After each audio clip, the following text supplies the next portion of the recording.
Best varicose veins చికిత్సనే పొందండి. నొప్పి లేని చికిత్స కోసం సంప్రదించండి ఎబిస్ హాస్పిటల్. నమస్తే రమ్మగారు. నమస్తే జయ. మంచి స్టోరీ చెప్పండి. దయ్యాల కథ చెప్పనా? ఓ చెప్పండి. సీతాపురం ఊరు శివార్లలో ఒక పెద్ద మర్రి చెట్టు ఉండేది, చాలా పాతది. ఆ మర్రి చెట్టు మీద ఓ పొడుగు దయ్యం ఉండేది, పొడుగాటిది.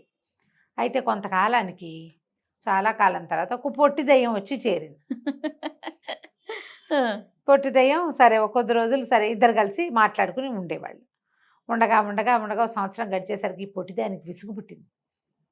ఏం బాబా ఇక్కడ ఉంటాం మనము, చక్కగా ఊళ్ళోకి వెళ్ళిపోతే నగరాల్లోనో పట్టణాల్లోనో పల్లెటూళ్ళల్లోనో ఉంటే హాయిగా మనుషులతో కాలక్షేపం అవుతుంది. ఎంతసేపు నా మొహం నువ్వు నీ మొహం నేను చూసుకుంటాం, ఎవ్వరూ లేరు. కాలక్షేపం ఎట్లా మనకి?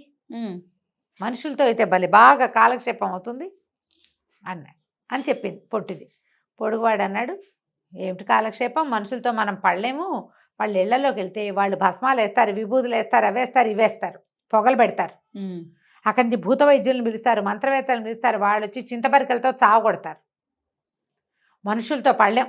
ఓకే, మనుషులు మనకంటే తెలివైన వాళ్ళరా అన్నాడు. అనేసరికి ఈ పొట్టివాడికి ఒళ్ళు మండిపోయింది. పొట్టిదయ్యానికి తెలివే పాడా, ఎలాంటి వాడినైనా మనం లైన్లో పెట్టేసేయచ్చు, మనుషులకు తెలివేమిటి అంటే కాదన్నారు. ఇద్దరు పోటాడుకున్నారు కాసేపు. ఈ పొడుగువాడు అంటాడు, మనుషుల్ని భయపెట్టడానికి ఒకటే మార్గం, భయపెట్టి తర్వాత ఏం చేస్తాం? ఏదో హాయిగా కడుపులో చల్ల కదలకుండా ఇక్కడ పడి ఉంటాం, చెట్టు మీద చల్లగా గాలి ఇస్తుంది, హాయిగా చెట్టును ఆశ్రయించుకుని ఉన్నాము. ఎవరైనా ఈ దారిని వచ్చినప్పుడు ఓ చూపు చూసి మన దారిని మనం ఉందాం వద్దంటాడు. ఇళ్లల్లోకి వాట్లలోకి వెళ్ళటం ఇష్టం లేదు పొడుగువాడికి. ఈ పొట్టివాడికి వెళ్ళి మనుషులు లీలా విలాసాలన్నీ చూడాలని ఉంది. రోజు వాదించుకునే వాళ్ళు, ఇప్పుడెక్కడా నువ్వు వాళ్ళు వచ్చావు, నేను 50 ఏళ్ళ నుంచి ఉన్నానంటాడు. అంటే ఈ పొట్టివాడు ఆశ్చర్యపోతాడు, 50 ఏళ్ళ నుంచి బోర్ కొట్టుకుంటూ ఇక్కడే పడి ఉన్నావా? నేనైతే ఎన్నిసార్లు ఊళ్ళోకి వెళ్ళి వచ్చేవాడిను అనేసరికి, ఊళ్ళోకి వెళ్తే ఏముందిరా, వాళ్ళు ఎవరో ఒకళ్ళు పిలుస్తారు కదా అంటే వీడు ఒప్పుకోడు. ఇట్లాగే వాదించుకుంటూ ఉంటారు. ఒకరోజు ఏమైంది, ఒక కోమటి సీతయ్య గారు ఆ దారి వెంబడి వస్తున్నాడు. వీళ్ళిద్దరు ఎగురు గంతేశారు. పొట్టిదానికి మరీ సంతోషం మనుషులు కనపడితే. ఏమంది, వీళ్ళు మనకంటే తెలివైన వాళ్ళని నువ్వు అనుకుంటున్నావు, వాళ్ళంత తెలివైన వాళ్ళు ఏం కాదు, వాళ్ళతో మనం హాయిగా ఉండొచ్చని నేను అంటున్నాను, చూద్దాం వీడి తెలివి సంగతి ఏంటో చూద్దామని మాట్లాడుకున్నారు. మాట్లాడుకుంటే ఆ సీతయ్య ఇటు తిరిగి ఆ మర్రి చెట్టు కిందే చల్లగా ఉంది, చెప్టా ఏదో చేసింది పాతకాలపుది, పోయి గావం చపరుచుకుని అక్కడ కూర్చున్నాడు. ఓకే, చెట్టు కింద కూర్చునేసరికి ఈ 2 దయ్యాలు దిగితే ఇప్పుడు మన వేషాలతోటి మనం దిగామనుకో వీడు భయపడి పారిపోతాడు. వీడితో మన కాలక్షేపం ఎలా అవుతుంది? దయ్యాలను చూడంగానే వాడు గిరికీలు కొట్టి పరిగెత్తాడు, లేదా పడిపోయి గుడ్లు తేలేస్తాడు. అవును. అందుకని ఇద్దరు పల్లెటూరు వాళ్ళలాగా వేషాలు వేసుకుని ఈ 2 దయ్యాలు వచ్చి ఇక్కడ కూర్చుంటాయి. మీదే ఊరంటే మీదే ఊరు అని చెప్పుకుని ఈ కోమట ఆయన చెప్పాడు, నా పేరు సీతయ్య, పక్క ఊళ్ళో ఏదో పనుండి వెళ్ళొచ్చాను అన్నాడు. అనేసరికల్లా ఇద్దరు కలిసి మాట్లాడుకున్నారు. వాళ్ళిద్దరూ వీడు ఏంటంటే ఎవరు తెలివైన వాళ్ళు, ఓ పందెం సరదాగా కాలక్షేపంగా పందెం వేసుకుంటే బాగుంటుంది, ఏదైనా పందెం వేసుకుందాం, ఎవరు తెలివైన వాళ్ళు తెలుస్తుంది అన్నారు. అనేసరికల్లా సీతయ్య అన్నాడు, పందాలకేముంది, బోల్డ్ పందాలకు నేను ఎప్పుడూ రెడీ అని అన్నాడు. అక్కడి నుంచి వీళ్ళిద్దరు ఏం చేశారు, ఓ పక్కకి తిరిగి వాళ్ళు మాట్లాడుకుంటుంటే డబ్బులు లెక్క పెట్టుకోవటం మొదలుపెట్టారు. చెరుకో మూట తీశారు ఇంతంతవి, అందులోని ఇన్ని కాయలున్నాయి, ఇందులోని ఇన్ని కాయలున్నాయి. ఆ మూట చూసేసరికల్లా వీడి కళ్ళు జిగేలమన్నాయి సీతయ్యకి. ఎలాగైనా వీళ్ళు వెర్రిబాగులు వాళ్ళలాగా ఉన్నారు, పందాలంటారు, వీళ్ళ బొందంటారు, ఆ డబ్బులు లాగేయాలి. డబ్బులు లాగేయాలంటే ఏం చేయాలి, వాళ్ళతో మరింతగా మాట కలిపి వాళ్ళకున్న పందాల పిచ్చి ఏదో ఉంది కదా, దాన్ని లైన్లో పెట్టాలి. అందుకని మీరేదో పందెం అన్నారు కదా అన్నాయి, నేను అసలు పందాల్లో సిద్ధహస్తుని, నేను పక్క ఊరి రాజుగారి దగ్గర నుంచి పందెం వేసి ఇదిగో ఈ చిన్న మూట చూపించాడు, ఈ మూట అక్కడి నుంచే సంపాదించుకొచ్చాను. వీడికి తన దగ్గర ఇంతే మూట ఉంది, వాళ్ళ దగ్గర అంతంత మూటలు ఉన్నాయి, దాని మీద ఆసక్తిగా ఉంది. సరే అక్కడి నుంచి పందెం వేసుకుందాం. ఏం పందెం వేసుకోవాలి అంటే నాలికని పాపకి తగిలించడం. పాప అంటే ఏంటి, కంటి పాప. నాలుకని చిన్న చిన్న పందాలు ఏం పెట్టుకుంటాం, నాలుకని కంటి పాపకి తగిలిచ్చే పందెం వేశాను రాజుగారితోటి, అందులోనే ఇది గెలుచుకున్నాను అన్నాడు. అనేసరికల్లా ఈ పొట్టి దయ్యం ఆశ్చర్యపోయింది. అదేమిటి నాలికతో కంటి పాపను ముట్టుకుంటావు, నువ్వు మనిషివైతే అది కుదరదు, దయ్యాలైతే చేస్తాయి, నువ్వు మనిషివి కదా, నీకెట్లా కుదురుతుందంటే కుదురుతుంది, పందెం కాద్దాం. ఈ పొడుగువాడు వద్దురా అని గోకుతున్నాడు. అయినా వీడు పొట్టివాడు ఆగట్లేదు. అది ఎట్లా కుదురుతుంది, వాడి నాలుక ఎంత ఉంటుంది, ఇంత ఉంటుంది. నాలుక చచ్చి జడి ముక్కు మీదకి వస్తుంది, అంతే. కష్టపడితే రాదు. నాలాగా ఇంత పొడుగు ముక్కున్న వాళ్ళకి వస్తుంది. మీకు అంటిద్దా రమ్మగారు? ట్రై చేస్తారా? Super super. చిన్నప్పుడు చేసేవాళ్ళం. ఒక ఖేచరి విద్య అని ఒక విద్య ఉంది జయ. ఆ ఖేచరి విద్యకి నాలుకని ఇలా భూమధ్యంలోకి తెస్తారట. యోగాల్లో ఉంది అది ఏదో అప్పుడేదో ఒక నావెల్ వచ్చేది, దాని పేరు ఇప్పుడు నాకు గుర్తులేదు. తులసిలోనో కాశ్మీరాలోనో ఎందులోనో వచ్చింది. ఎందులో వచ్చిందో ఎండమూరి గారు నన్ను క్షమించాలి, ఎందులోనో గుర్తులేదు. కానీ ఒక పుస్తకంలో ఉంది ఖేచరి విద్య.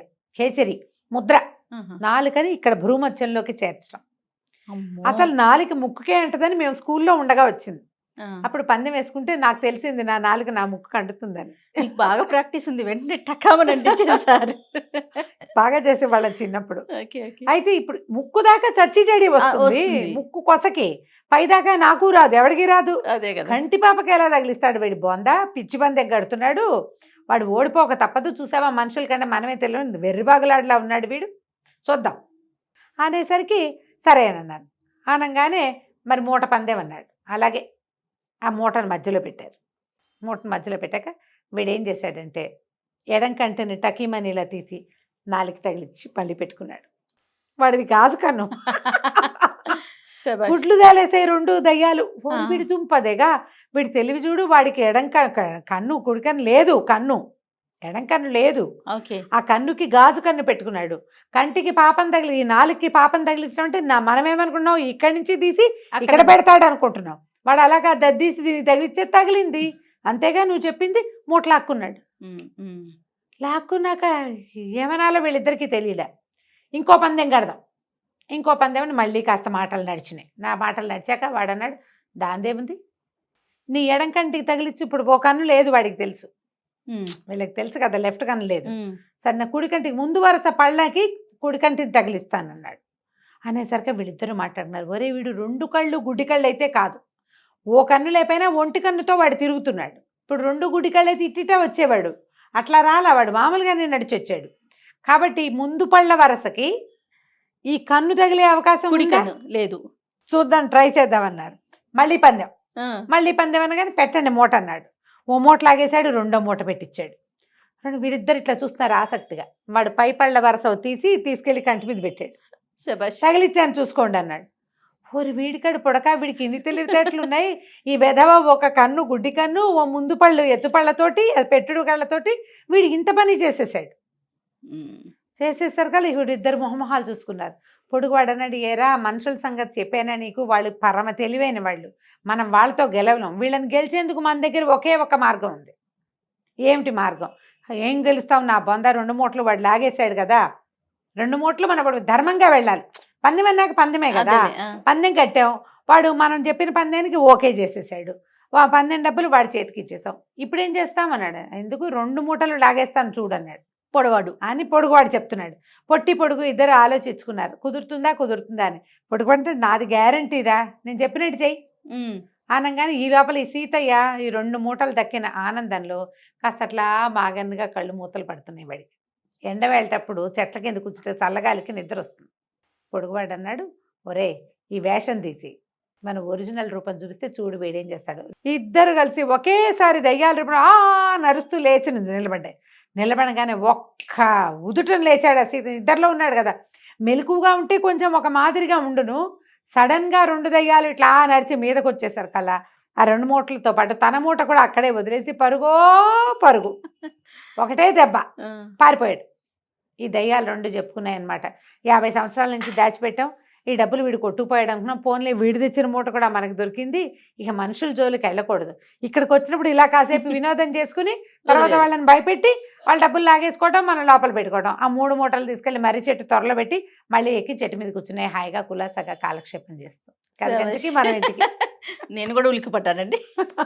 రైట్, థ్యాంక్ యూ రమ్మ గారు. నమస్తే. నమస్తే.